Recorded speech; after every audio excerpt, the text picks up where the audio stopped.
بسم اللہ الرحمن الرحیم۔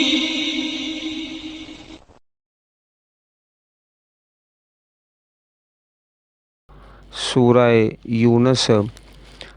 یونس کا رکوع نمبر 11، سورت کا آخری رکوع، پارہ نمبر 11۔ قل یا ایہا الناس ان کنتم فی شک من دینی فلا اعبد الذین تعبدون من دون اللہ ولکن اعبد اللہ الذی یتوفاکم وَأُمِرْتُ أَنْ أَكُونَ مِنَ الْمُؤْمِنِينَ وَأَنْ أَقِمْ وَجْهَكَ لِلدِّينِ حَنِيفًا وَلَا تَكُونَنَّ مِنَ الْمُشْرِكِينَ وَلَا تَدْعُ مِن دُونِ اللَّهِ مَا لَا يَنفَعُكَ وَلَا يَضُرُّكَ فَإِن فَعَلْتَ فَإِنَّكَ إِذًا مِّنَ الظَّالِمِينَ وَإِن يَمْسَسْكَ اللَّهُ بِضُرٍّ فَلَا كَاشِفَ لَهُ إِلَّا هُوَ وَإِن يُرِدْكَ بِخَيْرٍ فَلَا رَادَّ لِفَضْلِهِ يصيب به من يشاء من عباده وهو الغفور الرحيم قل يا أيها الناس قد جاءكم الحق من ربكم فمن اهتدى فإنما يهتدي لنفسه ومن ضل فإنما يضل عليها وما أنا عليكم بوكيل واتبع ما يوحى إليك واصبر حتى يحكم الله وهو خير الحاکمین۔ سورہ یونس کا آخری رکوع۔ اس سورہ مبارک کا مرکزی عنوان توحید باری تعالی ہے، چنانچہ رب کائنات نے پہلے رکوع کے اندر سورہ یونس کے پہلے رکوع کے اندر جو عناوین بیان فرمائے تھے توحید باری تعالیٰ کے، اس سے ملتے جلتے عنوان آخری رکوع کے اندر توحید باری تعالیٰ، جس طرح پہلے رکوع کے اندر اس طرح آخری رکوع کے اندر رب کائنات نے اپنی توحید کا تذکرہ کیا ہے اور شرک سے بچنے کی دعوت دی ہے، اور اس بات کا حکم دیا ہے کہ رب کائنات کی توحید کو قبول کر کے شرک سے بیزاری کا اعلان کیا جائے۔ اب آخری رکوع اور پہلے رکوع کا جو مضمون ہے وہ آپس میں ملتا جلتا ہے۔ تو آخری رکوع کے اندر سب سے جو پہلا عنوان ہے وہ ہے اللہ وحدہ لا شریک کی عبادت اور اسی پر توکل کا حکم۔ اللہ تعالیٰ کی عبادت کی جائے اور اسی پر توکل کیا جائے۔ تو یہاں اللہ پاک نے ارشاد فرمایا، قل یا ایہا الناس، فرما دیجئے اے لوگو، الناس تمام لوگ، ان کنتم فی شک، اگر تم شک میں ہو۔ شک کا معنی یہ ہے کہ ذہن میں کسی چیز کے حق ہونے یا ناحق ہونے کا برابر امکان ہو، اگر اس کی ذہنی کیفیت کو ترازو میں تولا جائے تو وہ اسے نہ حق کہہ سکے نہ باطل۔ اب دنیا کے تمام لوگوں کو مخاطب کر کے فرمایا، اگر تمہیں میرے دین کے بارے میں کوئی بھی شک ہے، اگر کا لفظ بتاتا ہے کہ شک کی گنجائش تو نہیں، لیکن فرض کرو کہ تمہیں اس میں کوئی شک ہے، تو میرا اعلان سن لو کہ میں ایک اللہ کے سوا تمہارے معبودوں میں سے کسی کی عبادت نہیں کرتا، کسی کی بات نہیں کرتا۔ اگر تم شک میں ہو میرے دین سے، ان کنتم فی شک من دینی فلا اعبد الذین تعبدون من دون اللہ، تو میں ان کی عبادت نہیں کرتا جن کی تم اللہ کے سوا عبادت کرتے ہو، ولیکن اعبد اللہ الذی یتوفاکم، اور لیکن میں اس اللہ کی عبادت کرتا ہوں جو تمہیں قبض کرتا ہے، جو تمہیں موت دیتا ہے۔ وَأُمِرْتُ أَنْ أَكُونَ مِنَ الْمُؤْمِنِينَ، اور مجھے حکم دیا گیا ہے کہ میں ایمان والوں سے ہو جاؤں۔ اب یہاں پر اللہ تعالیٰ کی تمام صفات کو اور اسماء کو چھوڑ کر یہ صفت بیان کی گئی، یتوفاکم، جو تمہیں قبض کرتا ہے، جو تمہیں موت دیتا ہے، اور یہ فرمایا یتوفاکم، جو تمہیں موت دیتا ہے۔ یہ صفت اس لیے پسند کی گئی کہ مشرکین عرب، حتیٰ کہ آج کے مشرک اور اس سے پہلے ہر زمانے کے مشرک اس بات کو تسلیم کرتے ہیں کہ موت کا نظام اللہ رب العالمین کے پاس ہے۔ کسی انسان، کسی ڈاکٹر، کسی صدر صاحب کے پاس، کسی انجینئر صاحب کے پاس موت کا نظام نہیں ہے۔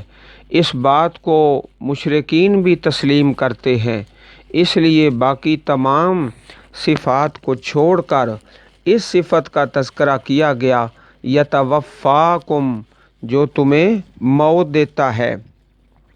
اور فرمایا فلا اعبد الذین تعبدون من دون اللہ۔ اب یہ جملہ سورۃ الکافرون سے ملتا جلتا ہے۔ سورۃ الکافرون، بسم اللہ الرحمن الرحیم، قل یا ایہا الکافرون لا اعبد ما تعبدون۔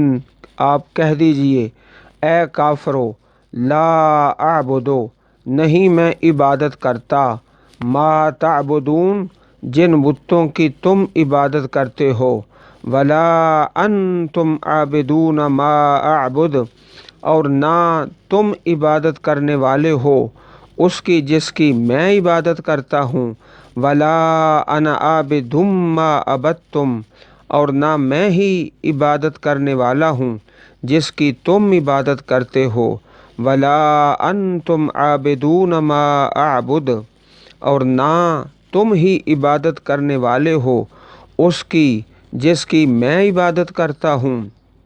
لکم دینکم ولی دین، تمہارے لیے تمہارا دین ہے اور میرے لیے میرا دین ہے۔ یہ سورۃ الکافرون ہے، وہاں بھی یہی بیان کیا گیا، اور یہاں سورہ یونس کے اندر بھی فلا اعبد الذین تعبدون من دون اللہ، نہیں میں عبادت کرتا ان کی جن کی تم عبادت کرتے ہو اللہ تعالیٰ کے علاوہ، ولیکن اعبد اللہ الذی یتوفاکم، اور لیکن میں اس اللہ کی عبادت کرتا ہوں جو تمہیں قبض کرتا ہے، موت دیتا ہے۔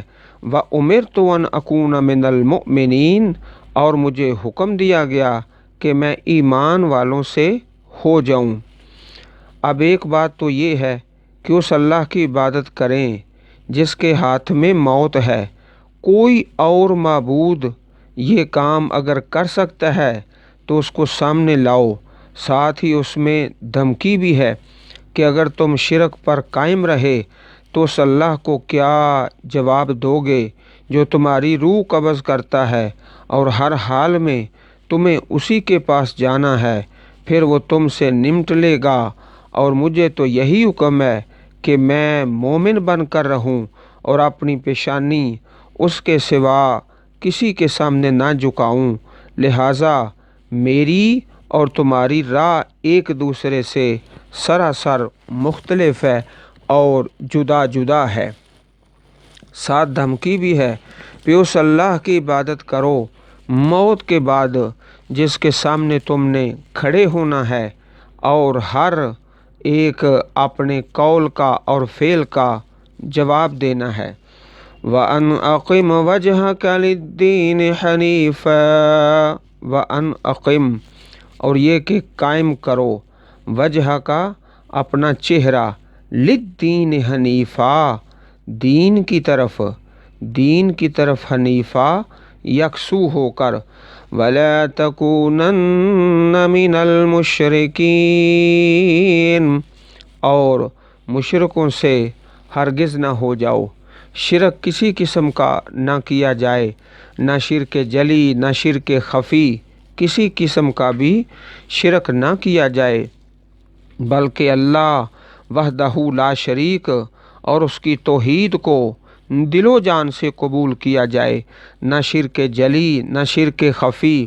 اور یاد رکھو بھائیو، جو شرک خفی ہے وہ شرک جلی سے بھی زیادہ خطرناک ہے، اس لیے کہ کچھ بیماریاں ایسی ہوتی ہیں جو سامنے نظر آتی ہیں، انسان ان کا تدارک کرتا ہے، دوائی لیتا ہے، ڈاکٹر صاحب کے پاس جاتا ہے، لیکن جو بیماری انسان کے اندر ہی اندر لگ جائے اور اس کا خاتمہ کر دے، اسی وقت پتہ چلے جب انسان موت کے قریب چلا جائے تو وہ بیماری جو اندر ہے، خفی ہے، وہ زیادہ خطرناک ہے۔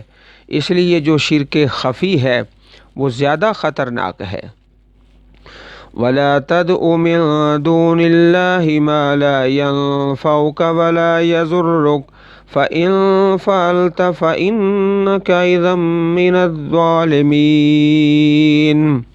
وَلَا تَدْعُ، اور مت پکارو، من دون اللہ، اللہ کے علاوہ، ما لا ينفعُك، جو نہ تمہیں نفع پہنچائے، ولا يضرُّك، اور نہ تجھے نقصان پہنچائے، فَإِن فَعَلْتَ، پھر اگر تو نے ایسا کیا، فَإِنَّكَ إِذًا مِّنَ الظَّالِمِينَ، تو یقیناً تو اس وقت ظالموں سے ہوگا۔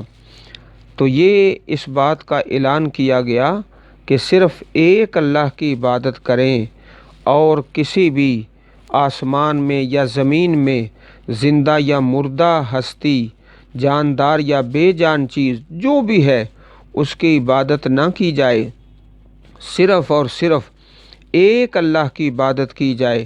اور اسی طرح سورہ زمر کے اندر اعلان کیا گیا، وَلَقَدْ أُوحِيَ إِلَيْكَ وَإِلَى الَّذِينَ مِن قَبْلِكَ لَئِنْ أَشْرَكْتَ لَيَحْبَطَنَّ عَمَلُكَ وَلَتَكُونَنَّ مِنَ الْخَاسِرِينَ۔ سورہ زمر آیت نمبر 65۔ اور بلا شبہ یقیناً تیری طرف وحی کی گئی، اور ان لوگوں کی طرف بھی جو تو اس سے پہلے تھے، کہ بلا شبہ اگر تو نے شریک ٹھہرایا تو یقیناً تیرا عمل ضرور ضائع ہو جائے گا، اور تو ضرور بھی ضرور خسارہ اٹھانے والوں سے ہو جائے گا۔ اور سورہ لقمان میں فرمایا، ان الشرک لظلم عظیم، سورہ لقمان آیت نمبر 13، کہ شرک یقیناً بہت بڑا ظلم ہے۔ ہر آن میں، ہر حال میں اللہ تعالیٰ کی توحید پر قائم رہنے کا حکم ہے۔ وَإِن يَمْسَسْكَ اللَّهُ بِضُرٍّ فَلَا كَاشِفَ لَهُ إِلَّا هُوَ، اور اگر اللہ تجھے کوئی تکلیف پہنچائے تو اس کے سوا اسے کوئی دور کرنے والا نہیں۔ وَإِن يُرِدْكَ بِخَيْرٍ، اور اگر وہ تیرے ساتھ کسی بھلائی کا ارادہ کر لے، فَلَا رَادَّ لِفَضْلِهِ، تو کوئی اس کے فضل کو ہٹانے والا نہیں۔ یصیب بہ من یشاء من عبادہ، وہ اسے اپنے بندوں میں سے جس کو چاہے پہنچا دیتا ہے اپنا فضل، وہو الغفور الرحیم، اور وہی بے حد بخشنے والا نہایت رحم والا ہے۔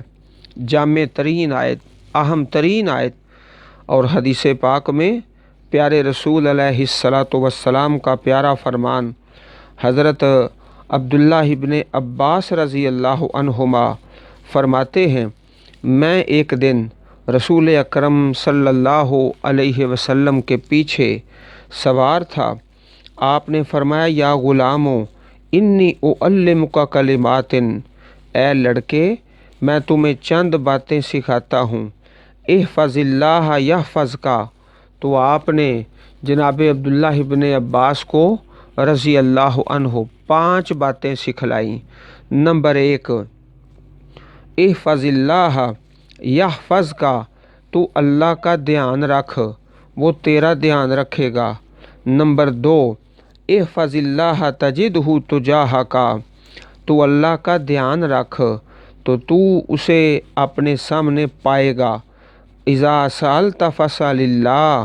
نمبر 3، اور جب تو مانگے تو اللہ سے مانگ۔ نمبر 4، وَإِذَا اسْتَعَنْتَ فَاسْتَعِنْ بِاللَّهِ، اور جب مدد مانگے تو اللہ سے مدد مانگ۔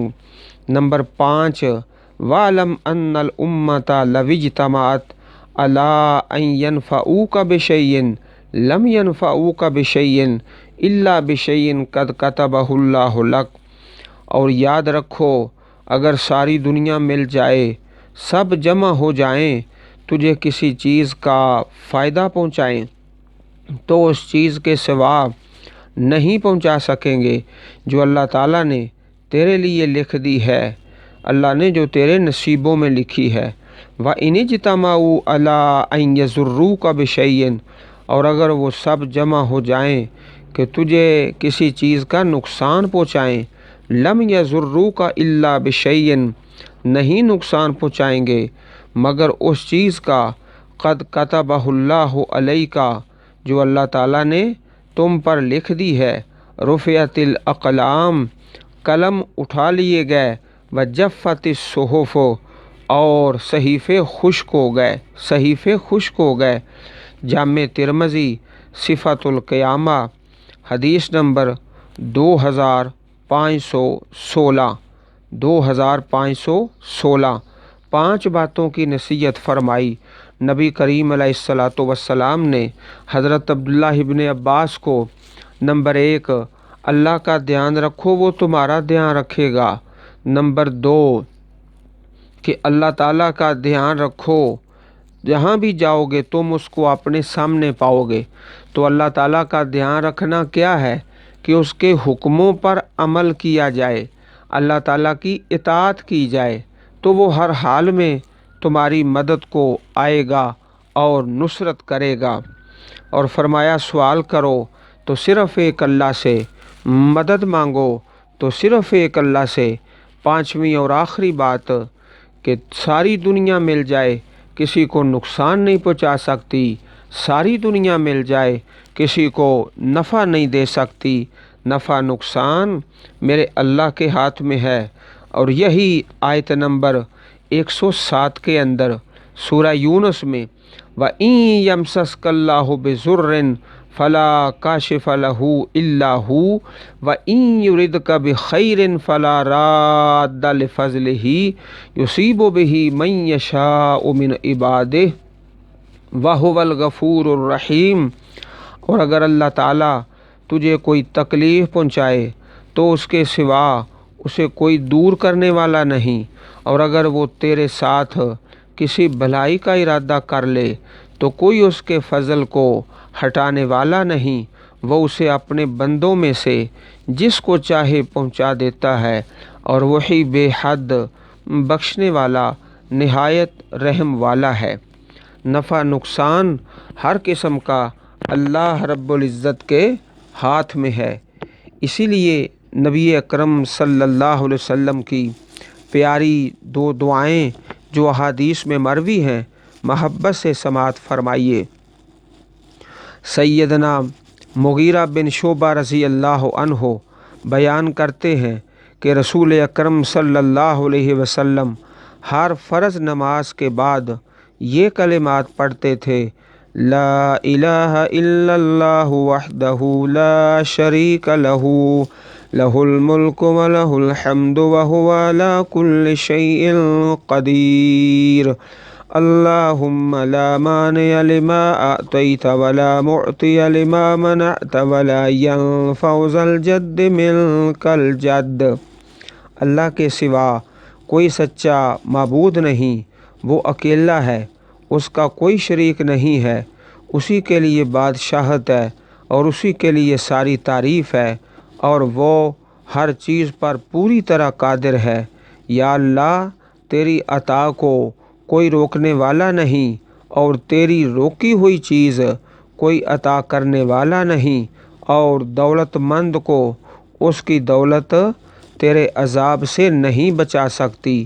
صحیح البخاری کتاب الاذان حدیث نمبر 844، صحیح مسلم کتاب المساجد حدیث نمبر 593۔ اسی طرح دوسری دعا پیارے رسول علیہ الصلاۃ والسلام نماز کے بعد پڑھتے: اللہم اصلح لی دینی الذی جعلتہ لی عصمۃ، اے اللہ میرے لیے میرا وہ دین سنوار دے جسے تو نے میری حفاظت کا سبب بنایا ہے، وَأَصْلِحْ لِي دُنْيَايَ الَّتِي جَعَلْتَ فِيهَا مَعَاشِي، اور میری دنیا بھی سنوار دے جس میں تو نے میری روزی پیدا کی ہے۔ اللہم انی اعوذ برضاک من سخطک، اے اللہ میں تیری خوشنودی کے ساتھ تیرے غصے سے پناہ مانگتا ہوں۔ واعوذ بعفوک من نقمتک، اے اللہ میں تیری معافی کے ساتھ تیرے عذاب سے پناہ کا طالب ہوں۔ اللہم اعوذ بک منک، اے اللہ میں تیرے کرم کے ساتھ تیری سزا سے پناہ مانگتا ہوں۔ لا مانع لما اعطیت ولا معطی لما منعت ولا ينفع ذا الجد منک الجد، جو چیز تو عطا کرے اسے کوئی روکنے والا نہیں، اور جو چیز تو روکے اسے کوئی عطا کرنے والا نہیں، اور کسی دولت مند کو اس کی دولت تیرے عذاب سے نہیں بچا سکتی۔ سنن نسائی حدیث نمبر 1347، سنن نسائی کے اندر۔ تو یہ دو دعائیں، لا مانع لما آتیت ولا معطی لما منعت، کہ رب کائنات جو چیز عطا فرما دے اسے کوئی روک نہیں سکتا، اور جسے روک دے اسے کوئی دے نہیں سکتا۔ اب 3 آیات قرآن مجید میں ایسی ہیں کہ اگر ان 3 پہ انسان یقین کر لے، 3 آیتوں پر اپنا یقین محکم کر لے، تو اللہ تعالیٰ ایسے بندے کو مخلوق سے مستغنی کر دے گا، مخلوق سے وہ بے نیاز ہو جائے گا۔ ایک تو یہی آیت ہے سورہ یونس کی آیت نمبر 107، اور دوسری آیت سورہ فاطر میں آیت نمبر 2، ما یفتح اللہ للناس من رحمت فلا ممسک لها وما یمسک فلا مرسل له من بعده وهو العزیز الحکیم۔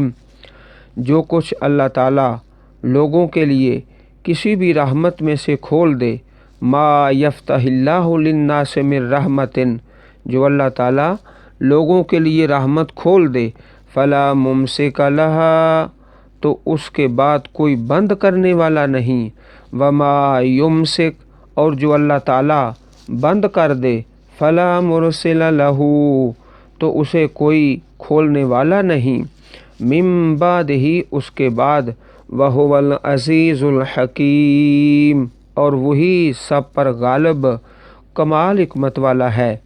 ایک آیت سورہ یونس میں 107 نمبر، اور دوسری سورہ فاطر میں آیت نمبر 2، اور تیسری سورہ ہود میں وَمَا مِن دَابَّةٍ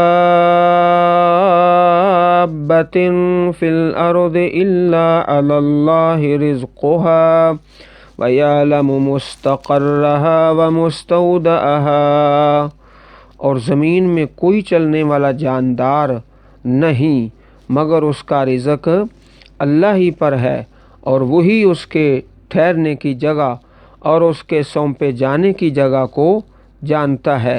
مستقرها و مستودعها، ٹھہرنے کی جگہ اور سونپے جانے کی جگہ۔ تو یہ 3 آیتیں ہیں قرآن پاک میں، سورہ ہود میں اور سورہ فاطر میں اور سورہ یونس کے اندر۔ اگر انسان ان 3 آیتوں پر پورا ایمان کر لے تو ساری دنیا سے بے نیاز ہو جائے گا اور مستغنی ہو جائے گا۔ قل یا ایھا الناس، فرما دیجئے اے لوگو، قد جاءکم الحق من ربکم، بے شک تمہارے پاس تمہارے رب کی طرف سے حق آ گیا ہے۔ فمن اہتدی فانما یہتدی لنفسہ، تو جو سیدھے راستے پر آیا تو وہ اپنی جان ہی کے لیے راستے پر آتا ہے، اس کا اپنا ہی فائدہ ہے۔ وَمَنْ ضَلَّ فَإِنَّمَا يَضِلُّ عَلَيْهَا، اور جو گمراہ ہوا وہ اسی پر گمراہ ہوتا ہے، جو گمراہ ہوتا ہے اس کا اپنا ہی نقصان ہے، اپنا ہی نقصان ہے۔ وَمَا أَنَا عَلَيْكُمْ بِوَكِيلٍ، اور میں تم پر ہرگز کوئی نگران نہیں ہوں۔ ہر انسان اپنے قول کا، اپنے فعل کا خود جواب دہ ہے، خود جواب دہ ہے۔ وَاتَّبِعْ مَا يُوحَىٰ إِلَيْكَ وَاصْبِرْ حَتَّىٰ يَحْكُمَ اللَّهُ وَهُوَ خَيْرُ الْحَاكِمِينَ، اور پیروی کرو ما یوحیٰ، جو وحی کی جاتی ہے، الیک، آپ کی طرف۔ اب یہاں سے ایک عنوان شروع ہوتا ہے کہ انبیاء کرام علیہم السلام بھی وحی الہی کے تابع ہیں۔ اللہ تعالیٰ کے نبی انبیاء کرام اللہ کی وحی کے تابع ہیں، اور ان کو یہی حکم ہے کہ جو اللہ تعالیٰ کی طرف سے نازل ہوتا ہے اس کی پیروی کریں، اس کی اتباع کریں۔ چنانچہ یہاں بھی فرمایا سورۃ یونس کی آخری آیت کریمہ میں، اور ساری سورت کا خلاصہ اللہ تعالیٰ کی توحید اور پیروی، یہ خلاصہ ہے پوری سورہ یونس کا۔ واتبع، اور پیروی کرو ما یوحیٰ الیک، جو وحی کی جاتی ہے آپ کی طرف، واصبر، اور صبر کریں۔ آپ کی طرف وحی کیا کی جاتی ہے کہ انشاءاللہ اللہ تعالیٰ کا دین ہی غالب آئے گا۔ هو الذی ارسل رسولہ بالہدی ودین الحق لیظہرہ علی الدین کلہ ولو کرہ المشرکون، وہی ہے جس نے اپنا رسول ہدایت اور دین حق دے کر بھیجا تاکہ اسے ہر دین پر غالب کر دے، خواہ مشرک برا مانے۔ سورۃ الصف آیت نمبر 9، یہ وحی ہے۔ وَلَا تَهِنُوا وَلَا تَحْزَنُوا وَأَنْتُمُ الْأَعْلَوْنَ إِن كُنتُم مُؤْمِنِينَ، اور نہ کمزور بنو اور نہ غم کرو، اور تم ہی غالب ہو اگر تم مومن ہو۔ یہ اللہ تعالیٰ کی طرف سے وحی ہے اور پیغام ہے کہ جو اللہ رب العزت کی طرف سے نازل ہوا ہے اسی کی پیروی کریں۔ اللہ احکم الحاکمین سے التجا ہے، رب کائنات ہم سب کو اپنی پررحمت کتاب قرآن مجید پڑھنے اور سمجھنے اور عمل کرنے کی توفیق عطا فرمائے۔ سورہ یونس سے جو پڑھا، جو سمجھا، اللہ تعالیٰ اس پر عمل کی توفیق عطا فرمائے۔ رب کائنات شرک جلی اور شرک خفی سے محفوظ فرمائے، اور توحید کی سمجھ عطا فرمائے اور توحید پہ قائم رکھے۔ اللہم اجعل القرآن العظیم ربیع صدورنا ونور قلوبنا۔ اے اللہ ہم سب کی دنیا اور آخرت بہتر بنا دے۔ سبحانک اللہم و بحمدک اشہد ان لا الہ الا انت استغفرک و اتوب الیک۔